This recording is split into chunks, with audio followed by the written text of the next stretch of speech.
from Washington, D.C. From Bloomberg's Washington, D.C. studios to our TV and radio audiences worldwide, welcome to Balance of Power. Alongside Kaylee Lyons, I'm Joe Matthew.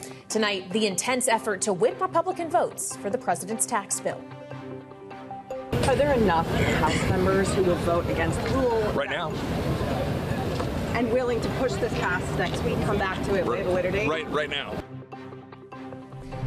The chaos in the House as hardline conservatives and other holdouts threaten to vote against the Trump mega bill, with hours of closed-door negotiations and lobbying efforts to get those members on board. The timeline for and outcome of a procedural vote to pave the way for final passage still uncertain. We'll have the latest with House Financial Services Committee Chair French Hill up ahead. Plus, with just 1 week until the president's self-imposed trade deadline, a win for the White House today after a trade deal with Vietnam is announced. The details and what other deals might be on the horizon coming up.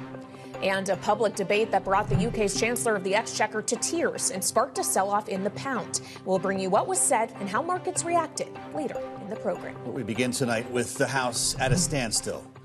Live images now for our audience on Bloomberg TV and on YouTube of the House floor seemingly paralyzed here after House Speaker Johnson was unable to line up enough Republican votes to pass a procedural measure to the president's one big beautiful bill. Keep in mind here, this is the vote before the vote to get the bill on the floor for final passage.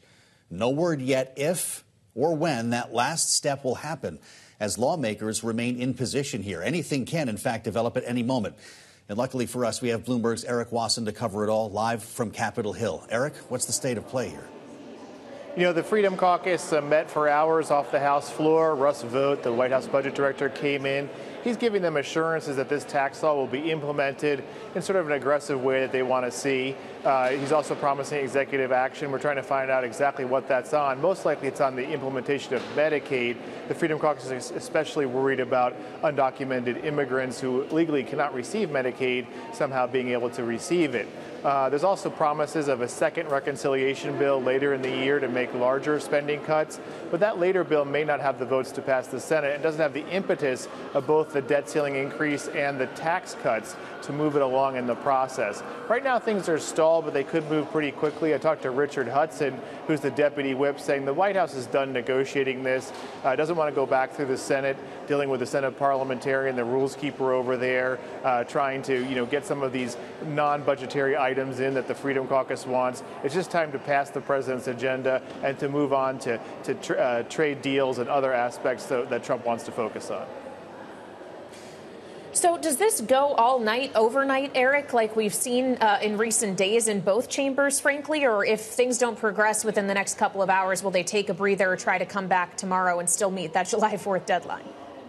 I think leaders tend to want to keep the pressure on. It's kind of like this cake is being baked, and if they sort of went home for a long weekend and came back, this could risk a multi-week delay. They certainly do not want to risk going to conference with the Senate, although that's the traditional way to deal with bills like this. There are just too many moving parts. This thing is sort of held together by duct tape.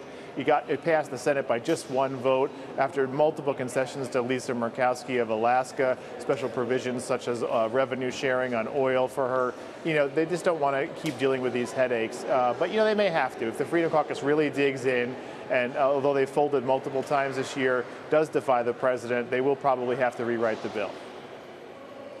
All right. Bloomberg's Erik Wasson live from Capitol Hill for us. Thank you so much. Now, as Republican leadership races to secure more yes votes, the House Speaker, Mike Johnson, earlier today outlined the difficulty of getting everyone in line. Every caucus in the House has had the Speaker's attention. I've heard their concerns about it. And the thing about it is when you have a piece of legislation that is this comprehensive and with so many agenda items involved, you're going to have lots of different priorities and preferences among people because they represent different districts and they have different interests. But we can't make everyone 100% happy. It's impossible.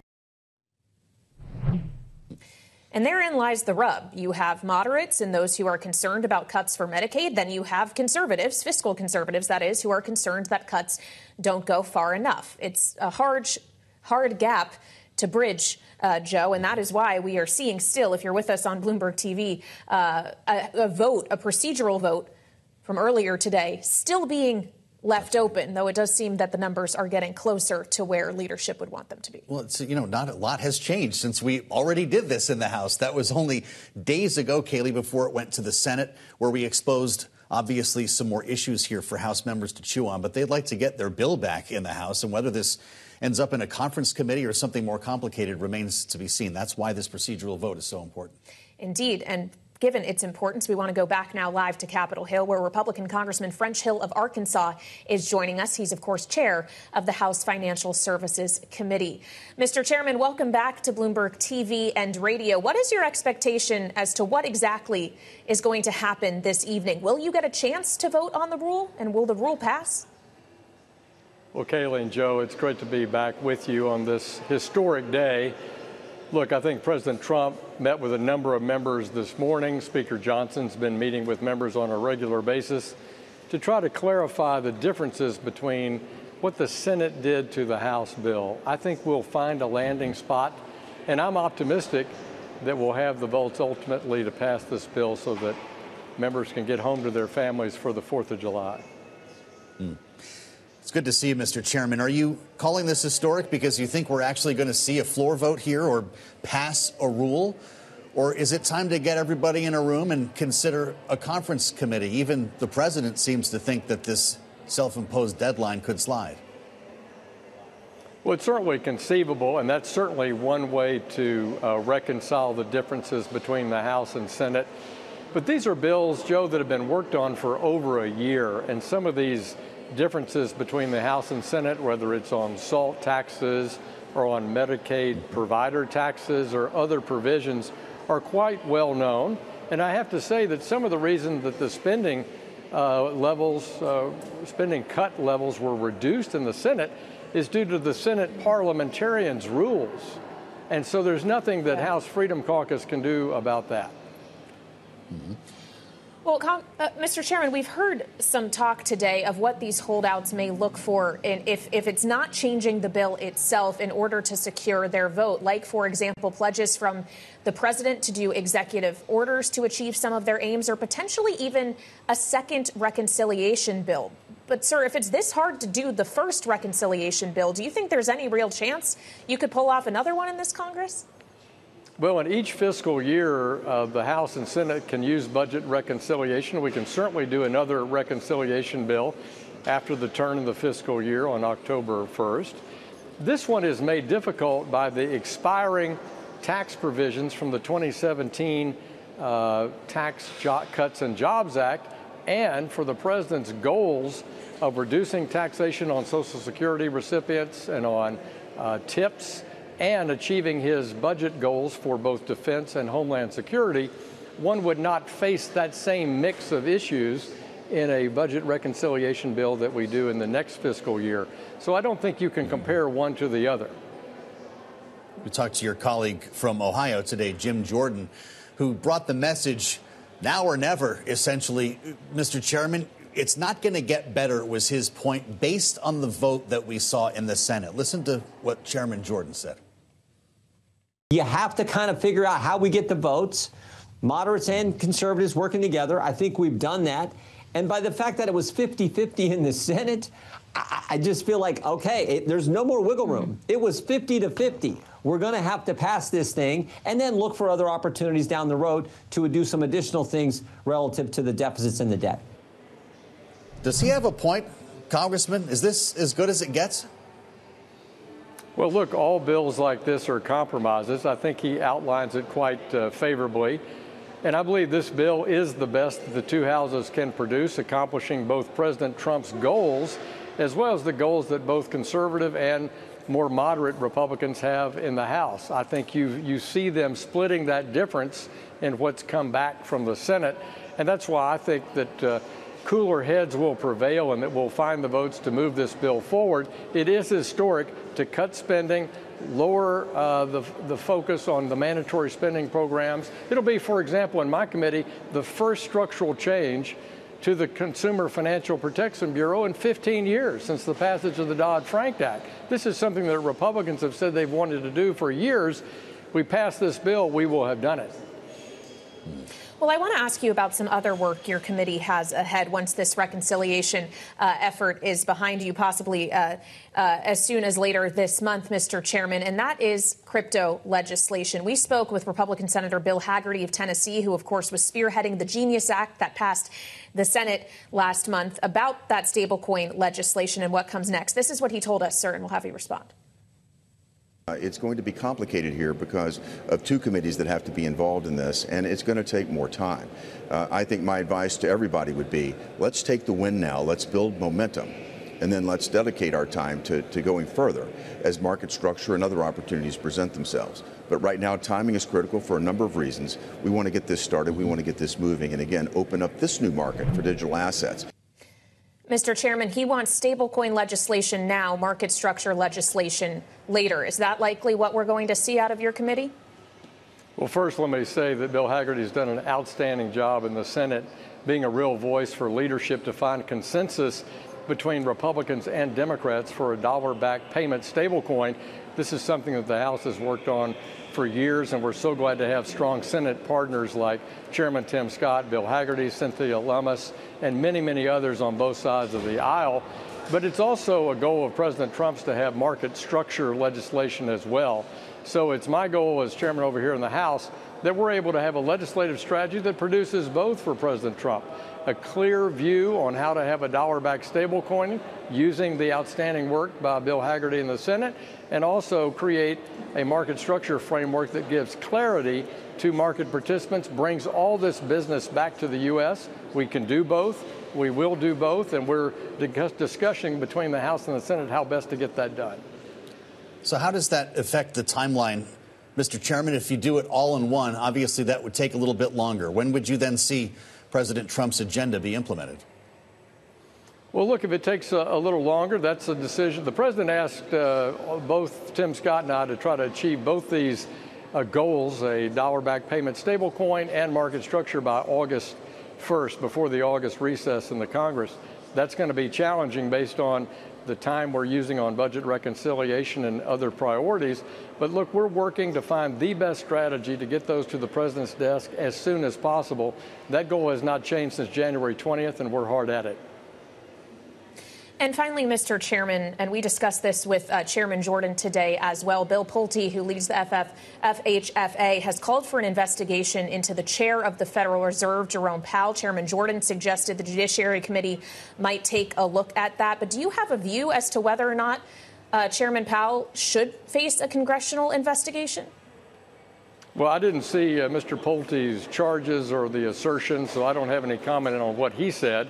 We just had Chairman Powell before our committee and the Senate Banking Committee last week, and I set up a special task force for this Congress led by Frank Lucas of Oklahoma to look at the monetary policy decisions taken by the Fed since 2008 in the financial crisis, and also look at the resiliency of U.S. Treasury markets. Those are both well underway and well led by Frank Lucas of Oklahoma. It's great to have you back with us, Republican Congressman French Hill of Arkansas, who chairs the House Financial Services Committee. Good luck if it's a late night, Mr. Chairman. We'd love to stay in touch with you on this. Good to be with you, Kayleigh.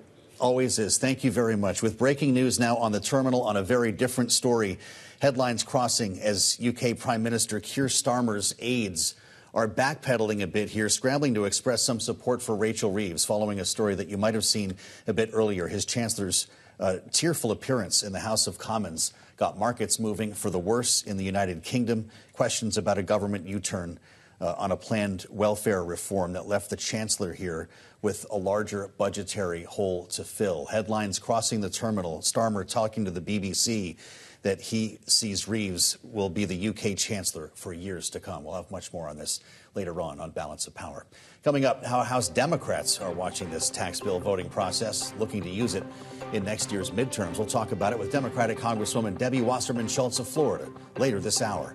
But first, President Trump announcing a trade deal with Vietnam. We'll discuss that with Greta Peisch, former General Counsel to the Office of the U.S. Trade Representative, next. This is Balance of Power on Bloomberg TV and radio.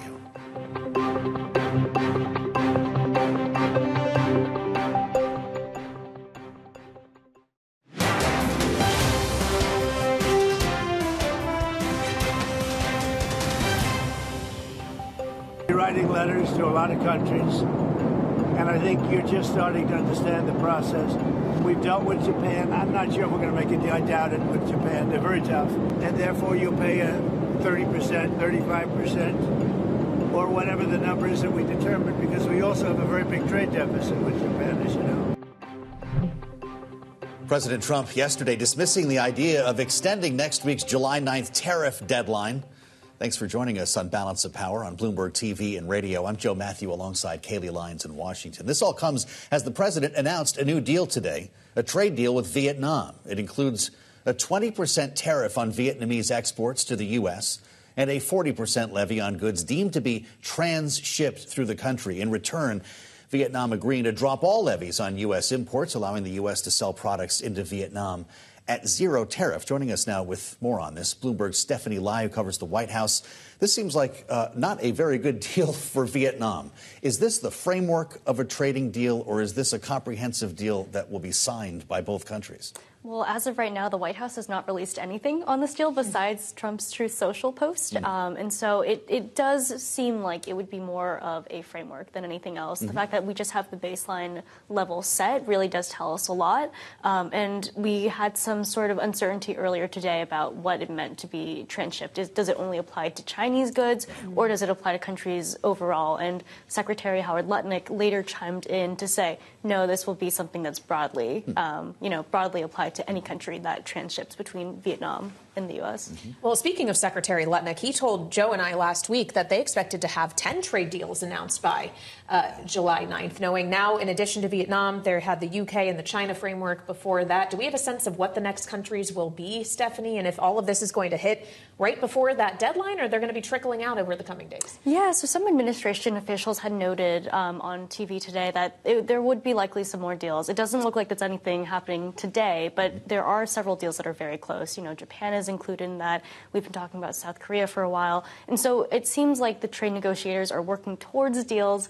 It does seem likely that it could happen before July 9th, but, you know, of course, it's still up in the air, and they've been saying this for weeks now, so all of us are diligently watching.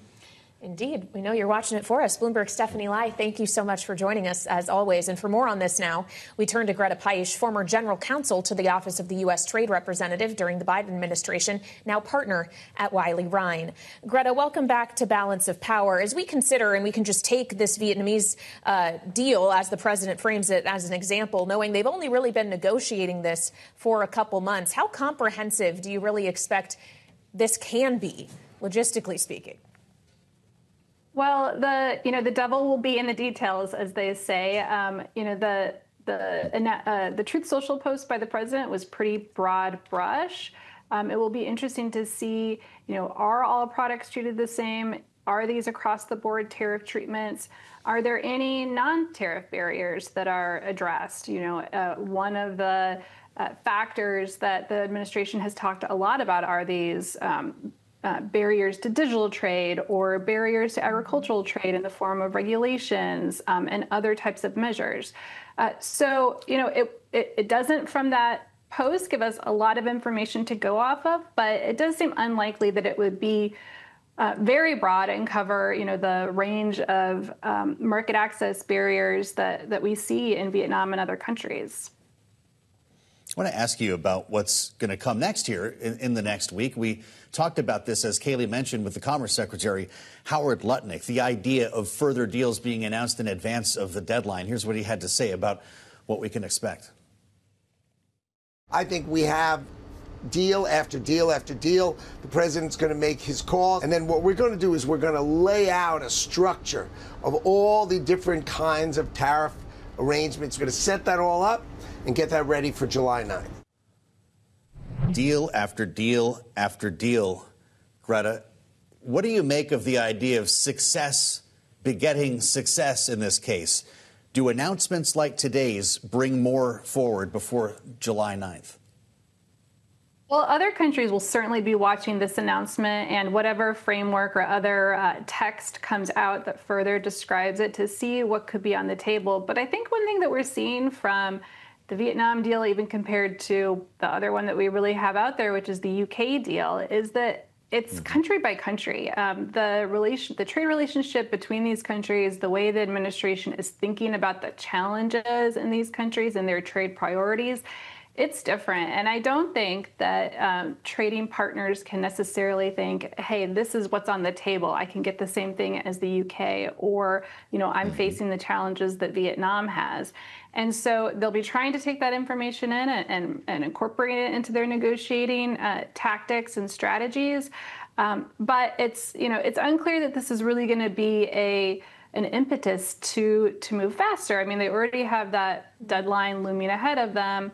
But at the same time, there has been signals from the administration that negotiations that are making progress, could spill over. And maybe even if they don't have a framework agreement in place with a partner, if they feel like the negotiations are, if this administration feels that the negotiations are going well, they could simply extend in order to keep those conversations going. Well, if they're not going well, the president suggests, Greta, that he's just going to send these countries letters and tell them the new tariff rate, what they have to pay to do business with the United States. How important will it be if he does indeed opt for that strategy with our trading partners, the legal justification he uses for doing so, what authority he says he's exercising to enact those tariffs? Well, I think we would anticipate today that he will continue to use the same authority he's been using, that the Liberation Day authority with that's justifying the 10% tariff that's sort of across the board on most countries right now. That's that International Emergency Economic Powers Act, where there has been a court challenge. The Federal Circuit will be hearing arguments in that case at the end of this month. But the ruling and validating those tariffs has been stayed for now, so that the tariffs are still in place, the authority is still available, and we would anticipate, at least for now, that the administration will continue to use that tool to potentially increase tariffs on certain trading partners where it feels that negotiations have not been successful or made progress. Hey, Greta, how do you police transshipping, as they call it, this idea that goods are essentially being laundered from China through Vietnam on the way to the United States? How do we identify those goods if this is a deliberate attempt to obscure what's happening? Sure. Well, this is, a major topic in trade enforcement on a day-to-day basis. It's not a new issue, and it's not one that the U.S. government hasn't tried to address in the past, right? If you have a product, say, from China, and it's going through Vietnam without any further or any significant change, and being, having a label slapped on it and coming through, that's against the law. That's, essentially a form of fraud. And the Customs and Border Protection does investigate instances of that happening, and there are penalties and consequences associated with it.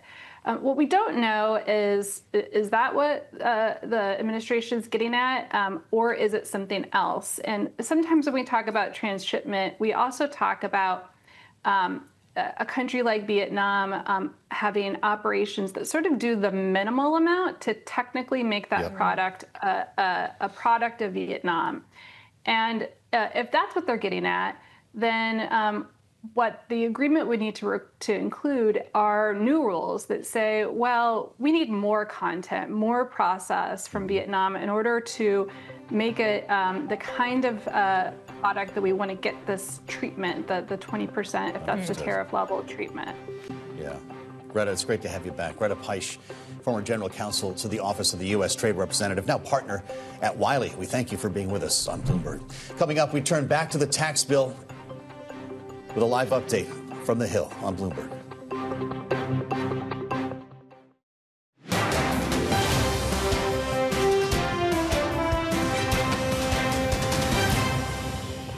This is not a huge stimulus bill like the ones that we've seen passed in the last couple of years. This is maintaining the status quo for most of the tax code and doing some spending increases in the very near term and hoping for spending cuts down the road. House Republicans do have a good track record of sort of coming in line where the president wants to be to get things done. And let's not let the perfect be the enemy of the good. I agree with you on this bill. If you don't get it, then the tax raises take all bets off the table, and the market is absolutely expecting it to be a done deal. Market strategists weighing in on Bloomberg's surveillance this morning on the potential financial impact of President Trump's tax bill. And joining us now for a closer look here on Bloomberg TV and radio, live from World Headquarters in New York, is Bloomberg's Romaine Bostick. So, Romaine, obviously, while it is a tax bill, it could have outsized impact on certain sectors within the equity market, certainly. What are we seeing in terms of the action and anticipation of its potential passage? Well, a lot of the stocks moving on this are the ones that could potentially benefit from certain provisions that would either allow certain types of tax credits or other types of incentives for investments. The renewable energy space has been a big part of that. In fact, one of the main indexes that tracks that, the Eco Index, you saw a huge bump up today, particularly in solar stocks as well as hydrogen stocks, on some optimism about some provisions that looked like they were going to be stripped out of the bill, but managed to make it back into the Senate bill and looked like they might potentially survive the negotiations going on right now in the House. On top of that, you have other areas as well, particularly when it comes to trade and some of the policies either in this bill or really coming out of Washington. Kayleigh, we saw a big lift earlier today in a lot of the tariff-exposed stocks, largely because of that social media post by the president about a trade deal with Vietnam. And of course, a lot of apparel and retail companies have been sourcing a significant amount of product from those areas, including like Nike, RH, VF Corp, and Wayfair, just to name a few. All of those names rallying hard on the day. And really just a reminder, Kayleigh and Joe, of just how much what's happening in Washington is really driving the price action on Wall Street. Isn't that true? In so many different ways, Romaine, as you well know, I was struck by Constellation, its earnings call this week, talking about lower sales in part because of President Trump's immigration policy, hurting beer sales. What's this all about? This is the second quarter that they've actually cited this, Joe. And just to be clear, I mean, Constellation, of course, they do make wine, whiskey, but their big business is beer. And they say that about half of their beer customers are Hispanic, and they continue to see weakening there. Now, they couldn't pinpoint it to one particular thing. They did talk in broad strokes about the immigration raids, the idea that economic activity in communities that had large Hispanic populations had come down, so they were seeing fewer on-premises sales, ideally bars and restaurants, presumably because of that. But Constellation isn't alone, Joe. Coca-Cola said the same thing in their most recent conference call, talking a lot about how they're seeing a lot of softness in sales, particularly in some of the communities along the border. And even Burlington Stores, the big retailer, which actually gets a huge percentage of its revenue from the Hispanic consumer. In fact, the Hispanic consumer as a segment outpaces growth in all of the other segments that this company has. But they made it clear in their most recent conference call from just a few weeks ago that they're seeing significant softness as well from that community, once again, particularly in some of those border communities in southern parts of the United States. A fascinating and troubling storyline. Great reporting, as always, from Bloomberg's Romaine Bostick, reminding us why you always have to listen to the call. Now, as Republican lawmakers work to advance President Trump's tax bill today, we look across the aisle to see how House Democrats are watching this process. Joined by Democratic Congresswoman Debbie Wasserman Schultz of Florida. She's live with us from Capitol Hill. Congresswoman, it's great to see you. Give us a sense of what we're in for here tonight, the state of play. We understand the takeout food is arriving. Are you going to be there all night? You know, it's unclear because the Republicans are rounding up as many of their folks as they can to try to ram through the worst bill that I've seen in my entire career. It's an abomination. It would kick 17 million people off of their health care. It is the biggest cut to nutrition assistance, meaning they're going to force millions of people to go hungry, including veterans, the disabled, elderly, children. This is a bill that is a massive tax cut giveaway to billionaires and wealthy corporations. That is what this whole bill is in service to. And their massive spending cuts are essentially trying to make as much room as they can to take care of their wealthiest, most fortunate donors. It also blows a $4 trillion hole in the deficit and increases the debt ceiling by $5 trillion. That from the party that says that they actually care about deficit spending. They should never say that, have that come out of their mouths again. Well, as we consider who will ultimately benefit from what is largely an extension of existing tax rates set by the 2017 tax bill, the president and your Republican colleagues argue that this is making sure that most of the country, including, I'm sure, the vast majority of your constituents, don't see a tax hike at the end of the year. Is it not good that that will be avoided? In the words of our previous president, who actually handed President Trump the most, the best economy in the entire world, that's malarkey, because it is July. We can deal with expiring tax cuts in separate legislation and focus on making sure that we have tax breaks that actually help the middle class and working families.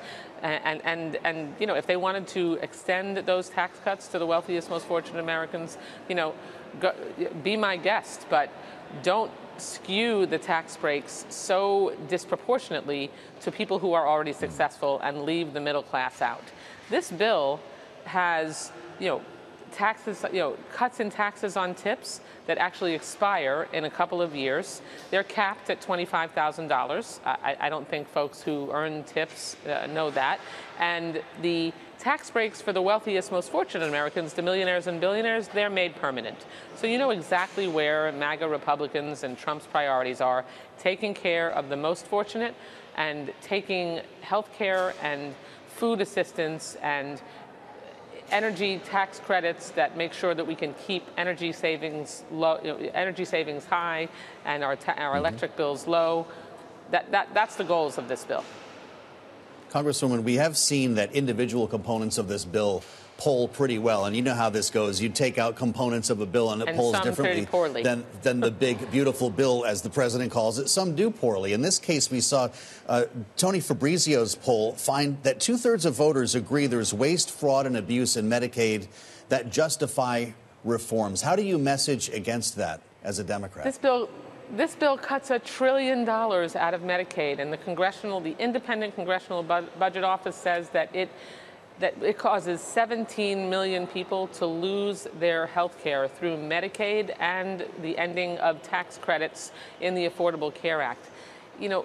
When Republicans say that they are going after people who shouldn't have Medicaid, they cite undocumented immigrants. Undocumented immigrants are already prohibited from getting access to Medicaid, and they're not on Medicaid. There isn't $1 trillion of Medicaid waste, fraud, and abuse. They know it, and the analysis from the Independent Congressional Budget Office says that as well. Well, as we consider questions around immigration and the housing of migrants specifically, President Trump yesterday, of course, was in your state of Florida to visit a new migrant facility that's being dubbed Alligator Alcatraz. Take a listen, Congresswoman, to what the president said during his tour. Very soon, this facility will house some of the most menacing migrants, some of the most vicious people on the planet. We're surrounded by miles of treacherous swampland, and the only way out is really deportation. Congresswoman, I know you've put out a statement around this facility, but if these migrants do need to be housed somewhere, what in Florida would be a better solution? What would you recommend to the president and Governor DeSantis for that matter? Kayleigh, Donald Trump is full of baloney. He isn't having the most violent, dangerous, undocumented immigrants detained. The overwhelming majority of people they're detaining are having ICE agents that are masked snatch people off of job sites, and they're taking in people who are here making a better way of life for themselves and our family, that have been contributing to our economy. He made 1 million people undocumented overnight by yanking TPS and humanitarian parole from 500,000 Venezuelans and 500,000 Haitians who did it the right way, followed the rules. I mean, he is lying when he says that he is prioritizing the worst of the worst. And that Alligator Alcatraz, so-called Alligator Alcatraz site, is on a very environmentally sensitive site that was abandoned years ago when they were planning an airport because it was deemed too environmentally sensitive. We're in the middle of hurricane season. Just yesterday, while DeSantis and Trump were doing their press conference, it started to flood while he was speaking because it was raining so hard, and their infrastructure is so flimsy that it would blow away like matchsticks in a hurricane, to say nothing of the fact that it is on sacred tribal land that they have never consulted with the Miccosukee tribe of Florida on. This is a boondoggle and a stunt, and an inhumane one at that, and it's wildly inappropriate. We heard from the president yesterday when he was delivering remarks. He had advice for migrants on how to outrun alligators, Congresswoman, don't run in a straight line. Run like this, he said, waving his hand from side to side.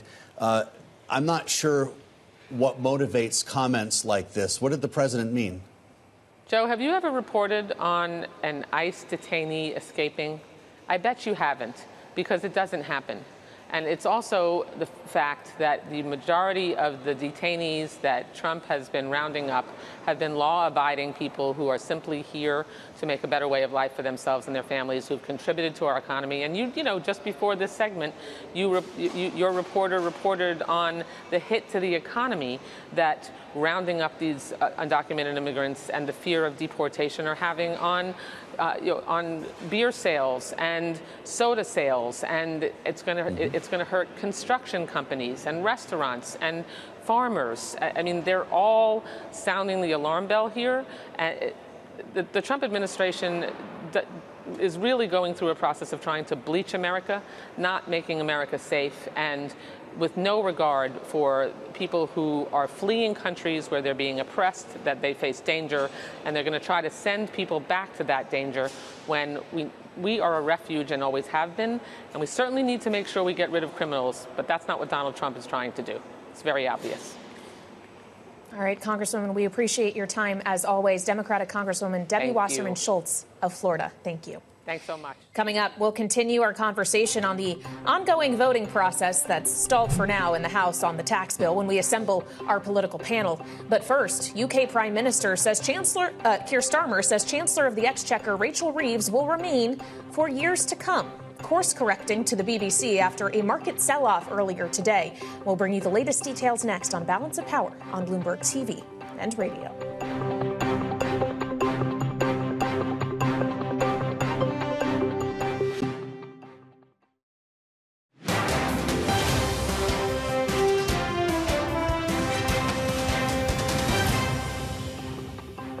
Labour MPs are going on the record saying that the Chancellor is toast. And the reality is that she is a human shield for his incompetence. That was a boisterous moment on the floor of the House of Commons today, where we start with tonight's Power Brief on Bloomberg TV and radio. That tense exchange in Westminster seen around the world after the Chancellor of the Exchequer, Rachel Reeves, appeared to brush away tears when Prime Minister Keir Starmer sidestepped questions about her tenure.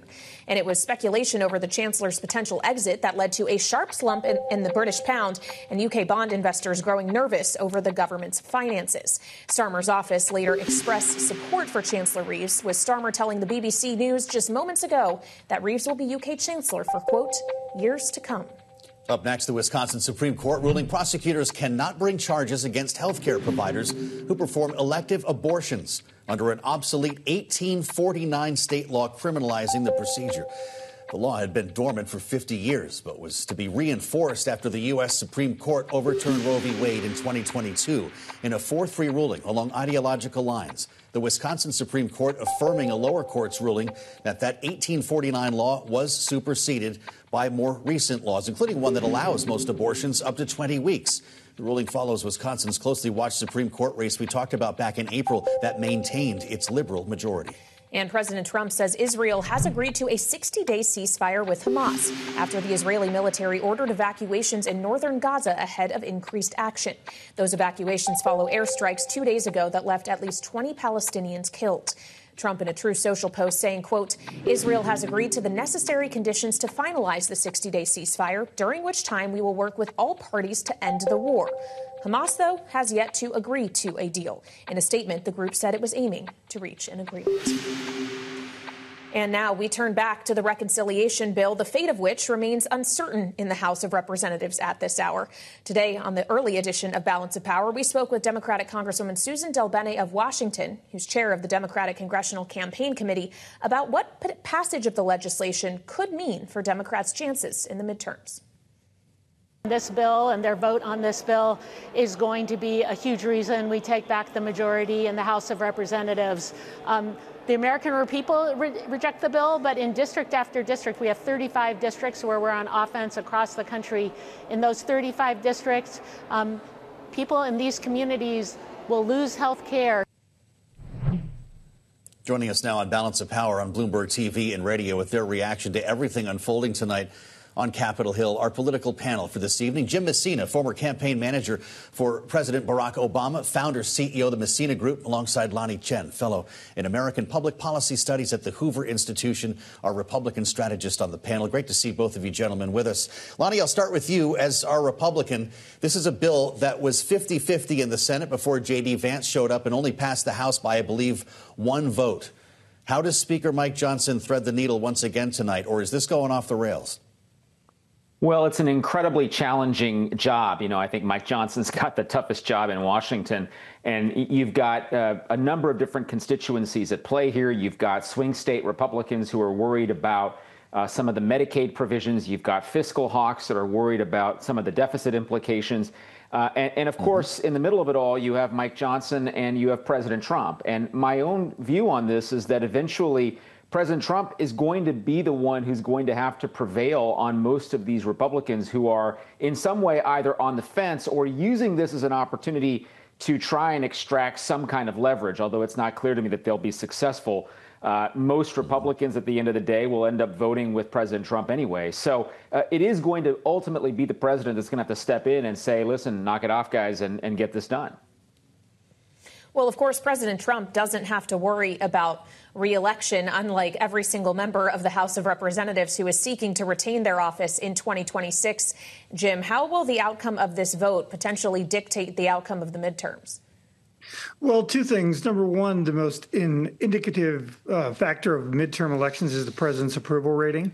Trump's numbers have slid really badly in the first 6 months here. They need to get this going. And what he's going to argue, to Lonnie's point, to members is this will give me a big, beautiful win and start to show the American public I'm doing stuff. And this will help your midterm elections. I don't think that's going to work, because I think this bill is going to be really hard to defend. When you talk about increasing the national debt by another $4 trillion, $1 trillion of cuts to Medicaid.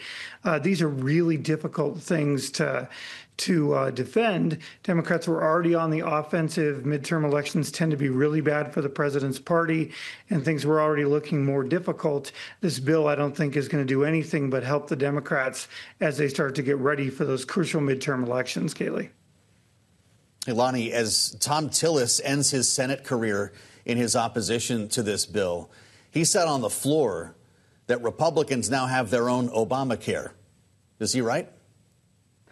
Yeah, that was pretty brutal. I mean, look, I think Republicans on this have been stuck a little bit between a rock and a hard place. And some of your analysts earlier mentioned this, which is the expectation. Markets expect, people expect that the tax cuts from 2017 contained in the Tax Cuts and Jobs Act would be extended in this big, beautiful bill. And the failure to do so brings political peril, in my view, to Republicans. So whether they were stuck not renewing those tax cuts or with some of the more politically challenging elements of this bill, Republicans were going to have to do something to ensure that the tax relief continued to be delivered to individuals. The failure to extend those tax cuts would have been extremely challenging for the economy, extremely challenging for markets. And so the question was not whether they were going to get this done, but when. And now the issue, of course, is that there are a whole host of other issues that have come into play that balance against the benefit potentially of messaging on those tax cuts. So we'll have to see what happens. But Republicans were going to have to do this at some point. The question was how they got there. And obviously, this has proved to be quite a tortuous process. Well, Lonnie, as you allude to what financial markets had priced in, it's worth reminding our audience here on Bloomberg that a debt ceiling increase is included in this legislation. This is supposed to be the vehicle that makes sure we don't bump up against the X date and default on our debt. Should we be considering that as a greater factor in what's going down in the House in the coming hours, Lonnie? No question, it's an important issue, and the debt ceiling is going to have to be handled separately. I think, before the August recess. I think, look, there's going to be so little interest in trying to pick a fight over the debt ceiling, in my view, after this whole situation is over, that my hope would be, my expectation would be that we'll get a relatively clean process for that. But the original concept was, yeah, try to get everything done at once. But obviously, they're having enough difficulty negotiating on the details of the bill as it stands before them that I don't think that the debt ceiling coming into this conversation at this point is helpful. To stick with the Obamacare theme for a moment here, Jim Messina, something you know a little bit about. Let's say this passes, Republicans get their bill across the finish line, and Democrats take control of Capitol Hill in the midterms. What do they do then? You spend the next 2 years trying to overturn what's just been done with a president who won't sign a bill? No, I don't think you do. I think if this happens, it's gonna stay. I do have to say, you guys just showed Rachel Reeves and Keir Starmer. This is coming to the U.S. I mean, right now they're having their own monetary slide, and it's because they have fiscal problems. We cannot add another $4 trillion to this. You've seen the dollar at its lowest point all year. You're seeing the market begin to say, what are we doing here? And in the middle of this, we're about to pass a bill that's going to make everything worse. So, people are going to walk into a very, very difficult situation. They just revised this week GDP down in the first quarter and our first negative in a couple of years. Like, these things are not unrelated. You two have been doing yeoman's work covering these issues, and this bill is going to do nothing but drive the bond market even worse. Well, of course, it will accomplish, though, what the president set out to do. Jim, my question is, if he can, in some way or form, no matter how much arm twisting it takes, get this legislation across the finish line by July, 6 months after he took office, can he expect anything realistically from this Congress for the remainder of it if it was this hard to get this done on just by a partisan line through reconciliation? I think the official answer to your question, Kayleigh, is hell no. I mean, after we passed Obamacare, we couldn't get Congress to do anything else. We tried to do energy, we tried to do a bunch of things, and they were like, hey, we have taken our tough political vote, we're going to go home and start campaigning. And I think you're seeing the House of Representatives do its last official action of this Congress. What do you think, Lonnie? Is the store closed after this? Yeah, it's going to be very, very challenging I think the debt ceiling is going to have to get done. But if you put that aside, probably a year-end package this year to clean up a few things, that's probably going to be it. I would not anticipate a whole lot more productivity out of the Congress. And to Jim's point, the midterm elections are never that far away in America. The next election is never that far away. And people are going to be intently focused on that once we get toward the fall and into the spring next year. So I think this is probably it in terms of significant pieces of legislation for this Congress. We only have 30 seconds left, gentlemen. Lonnie, you first, then Jim, you after. Lonnie, do you believe this will ultimately be signed by President Trump by the 4th of July? I'm going to say yes. I think they'll get there. I think that President Trump's going to exert enough pressure to make sure that the House does what it needs to do. All right, Jim, your thought? I agree. The worst thing they could do is not pass this bill and go home and have members of both parties killing them. They'll find a way to pass this bill tomorrow. Two pretty smart guys agreeing from opposite sides of the aisle on that one. Jim Messina and Lonnie Chen, great to have you with us, and thank you for a great panel. In the meantime, check out the Washington Edition newsletter. You can find it on the terminal and online. And, of course, you can find Jobs Day coverage on Bloomberg TV and radio tomorrow. Balance of Power will be taking a break for the holiday. Happy Independence Day, everyone. We'll see you back here on Monday. This is Bloomberg.